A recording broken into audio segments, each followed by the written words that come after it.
because Yeah. there's not a wealth creation mechanism that is stable, Right. healthy, and that goes towards sustaining the population.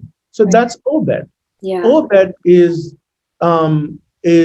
the basic pursuit of um, opportunity through transactions. Yep. So that's, in a sense, this is just not new. Yeah. It's from the dawn of time. Yep. What we do in the book is we put it into a simple concept that people can comprehend, Yeah. even if you were a florist Mhm. or if you were a psychologist. Sure. You could understand, okay, I'm a psychologist, Yep. I'm selling my hours. Yeah. Every day, somebody sit on my comfy couch. Yep. If I don't do that at a profit, then I will have no way of continuing to do it Right. because I incur a loss every day. Yeah. So that's basically what OBED is. Yeah. And the problem is a lot of people, they come to countries like Haiti or Guatemala and whatnot, they forget those principles should exist in those countries too. Yeah. And they go about doing this, and then they replace it entirely with donations Mhm. in a market-based system. Mhm. And it just, produce an effect. Mhm. And I take this example. This is like you take a train and then you try to run it on a road, and you take a car, you try to run it on a track.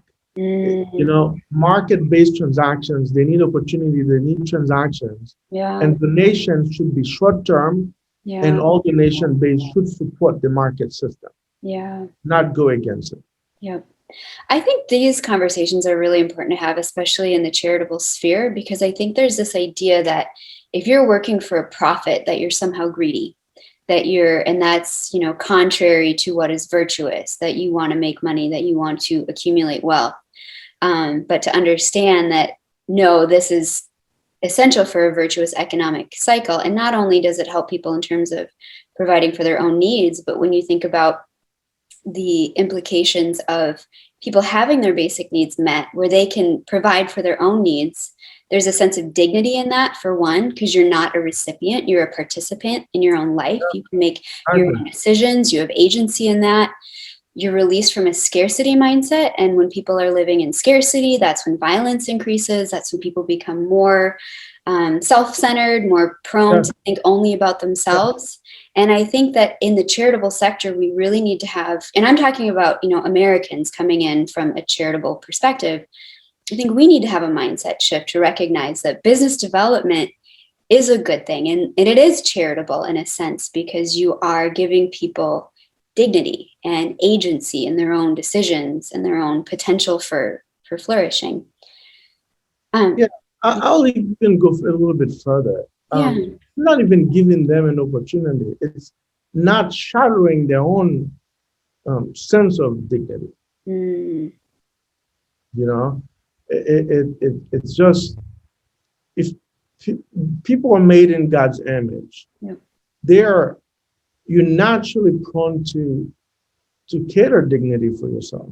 Mm-hmm. It's just, if you keep being careful about somebody for a long time, then you forgot that was your responsibility. Yeah. And that's what happens, is this attitude in, people keep, okay, give me more and more and more. They feel entitled to be given. Mm-hmm. It's that loss of dignity again. It's just they think now it's natural for someone else to meet their needs Mm-hmm. when it's their primary responsibility. Yep. So what happens when all these foreigners leave? Mm-hmm. So Yeah. you're left with a bunch of zombies. Sure. Yeah, they're not equipped. Yeah.